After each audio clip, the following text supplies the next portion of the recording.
Olá, investidores e investidoras, sejam bem-vindos a mais um Retorno Cast. Meu nome é Luiz Felipe Vieira, juntamente com Felipe Medeiros, e hoje a gente está aqui para discutir as novas regras da CVM para fundos de investimento. E vem muita mudança aí pela frente, hein, Felipe? Vem e tá chegando mesmo, hein? Agora em abril já vai estar valendo a nova instrução 175 da CVM, vai substituir algumas coisinhas aí, melhorar a vida do cotista, melhorar um pouquinho a vida das gestoras também, né? Claro que eles também pediram uma colherzinha de chá, né? É, exatamente. Então a gente vai tentar passar pelos principais tópicos aqui.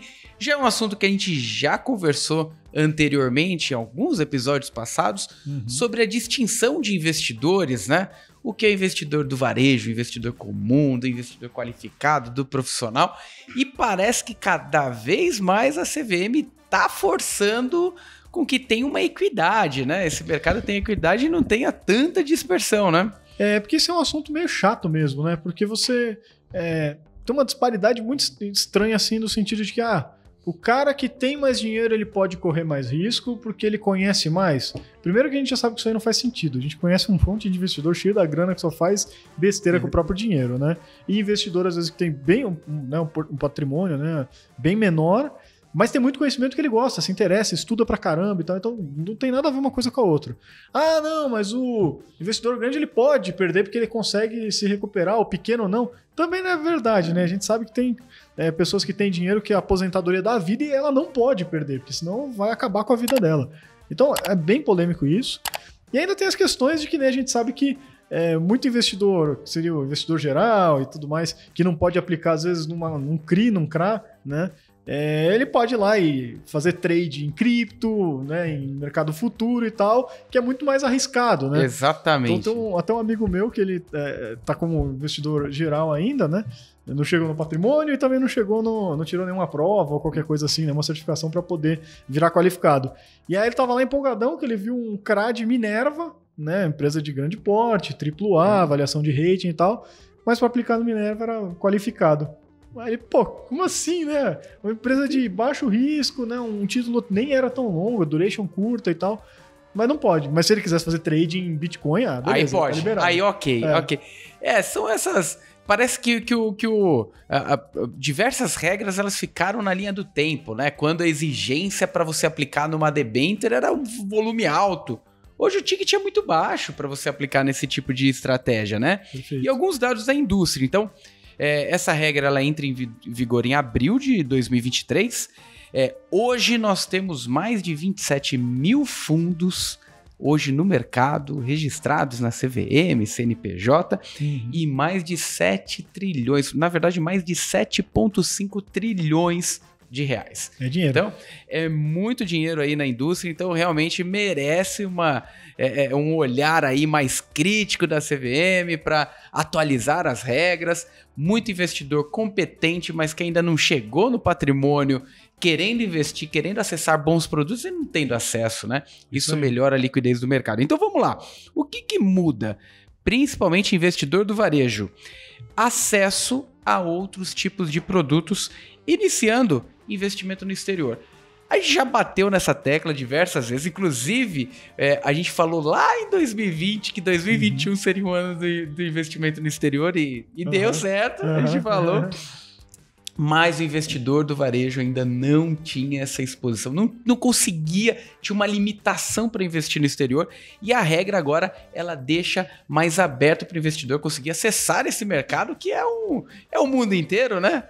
Era muito restrito, né? A maioria dos fundos, acho que o limite era 20% da carteira no exterior, né? Aí você pegava lá, sei lá, um fundo de ações, né? Que gosta lá de... tô olhando lá o S&P, que agora não mais, né? Mas voando e tal, aí o cara ficava travado só com a ação brasileira, um pouquinho que ele podia botar lá fora e tal. Então isso aí vai simplificando essas regras e dando acesso para o investidor comum também poder aproveitar as mesmas oportunidades, né? Perfeito. Na sequência, crédito privado também, junto com uma categoria.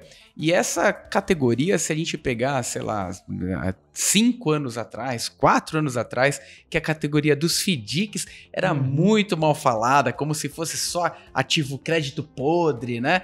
E o mercado começou, né, a desbravar, a apresentar para os cotistas, e hoje o investidor de varejo vai conseguir acessar também fundos de FDIC. Olha só, hein, Felipe? No final, a indústria de FDIC era sustentada por outros fundos que investiam neles, né?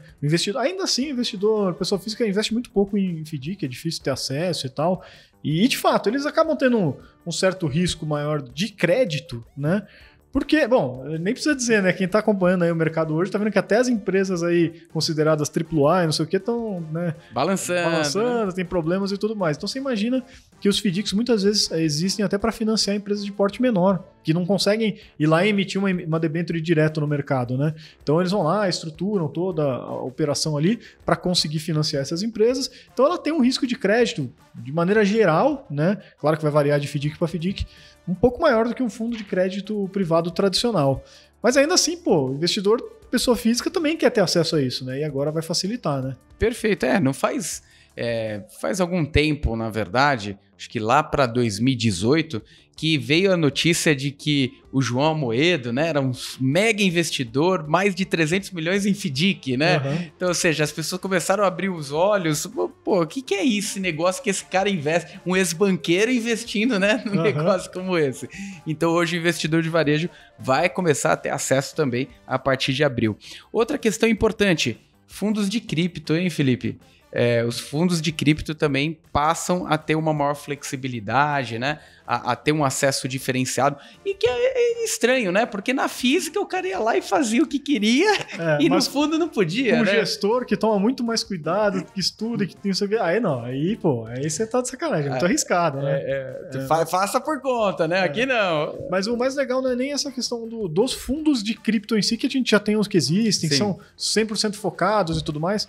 Mas a ideia agora é que fundos comuns, né, aqueles fundos que a gente já tem lá, multimercado, que tem vários ativos, agora eles têm mais flexibilidade para poder investir em criptoativos. Então, você está lá num fundo macro, né, X, que de repente ele viu que tem uma oportunidade em cripto por motivo Y, ele também pode fazer alguma alocação ali e buscar, né, o alfa, que a gente chama, buscar um ganho ali além de mercado. Então, flexibiliza para ele ter mais essa opção ali dentro da gama que ele tem hoje, né? Perfeito. E indo para eficiência também, melhor eficiência aí para os gestores. Então a gente vai ter um processo que vai ajudar os gestores a reduzirem custos. Não é tão simples de entender, porque agora o fundo ele vai poder ter classificação dentro dele, né? Uhum. A gente ainda vai entender um pouco como vai funcionar essa dinâmica, porque prática, né? Não é tão simples olhando CNPJs distintos, quanto mais olhando um único CNPJ para classes, né? Então a gente vai ter que entender como vai funcionar, como essa dinâmica vai ser trazida, mas a ideia é que não tem aqueles milhares de CNPJs ali.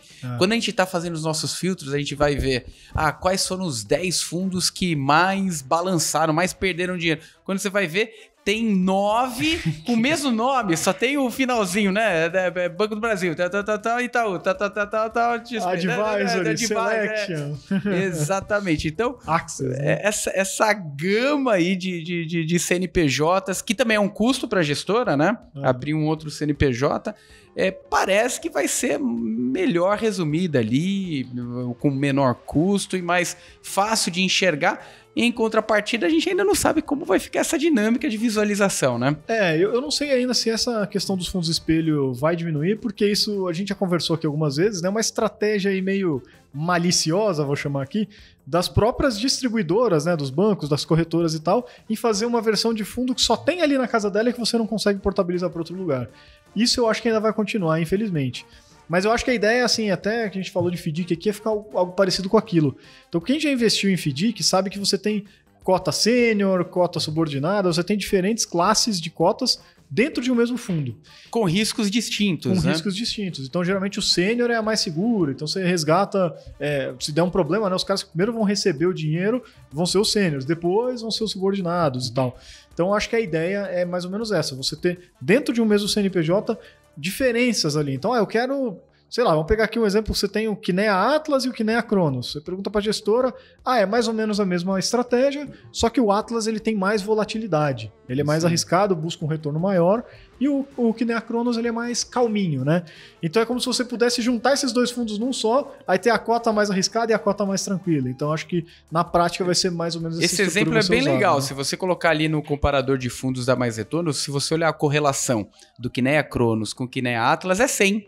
Eles são 100% correlacionados. A diferença é que o Atlas tem 2 vezes mais vol do que o Kinea Cronos.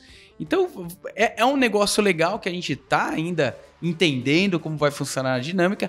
Aparentemente vai trazer um menor custo, consequentemente isso pode ser repassado para o cotista, é o que a gente espera, né? Um custo menor para o cotista de acesso e uma maior transparência aí no mercado. Se a gente conseguir se livrar de alguns fundos espelhos que servem só de sacanagem ali, para que o cotista consiga portabilizar seus fundos, aí realmente vai ser um ganho diferenciado. Mas tô contigo, acho que não vamos por esse caminho, acho muito difícil. Eu acho que vai ser aquela coisa de cobrar mais taxa de um, menos do outro, vamos ver como é que vai ser na prática, né? Tem mais um ponto pro cotista do varejo também, viu, Felipe? O limite de responsabilidade. Muita gente tem receio de aplicar em fundos porque tem aquela cláusula lá, se o fundo perder dinheiro, pode ser que você precise aportar mais dinheiro. Como assim? Acabei de colocar R$1.000, se ele perder 2.000, vou ter que colocar mais 1.000? Essa era a responsabilidade até agora, né, Felipe? Exato. Tem até aquele caso famoso, né, do GWI Private, era um fundo ali grande até em patrimônio e tal, e o gestor que tocava era bem malucão, tomava um risco, uma alavancagem enorme, até o dia que deu errado, né? E acredite se quiser, sim, o fundo ficou com patrimônio negativo, ou seja, ele ficou devendo dinheiro mais do que ele tinha de ativos. E sabe o que acontecia até então? O cotista tinha que ser chamado para cobrir o prejuízo, por mais que tenha sido decisão do gestor que levou a esse problema, né? Então era um cuidado importante que o cotista tinha que ter de saber o que o gestor está fazendo, porque poderia acontecer esse caso, né? Você ficar devendo dinheiro porque o gestor alavancou demais. E é isso que está mudando na regulação agora. Então isso daí, a partir de agora, o cotista ele é limitado ao prejuízo do quanto que ele aportou. Coloquei R$100.000 num fundo, o limite máximo de prejuízo que eu posso ter é R$100.000 sair com zero, mas eu nunca posso ficar devendo dinheiro, nunca posso ter um prejuízo maior do que eu investi, né? E aí, se entra nesse cenário, outra mudança também é que agora o fundo ele pode entrar com uma recuperação judicial, então fica muito parecido com uma empresa, né?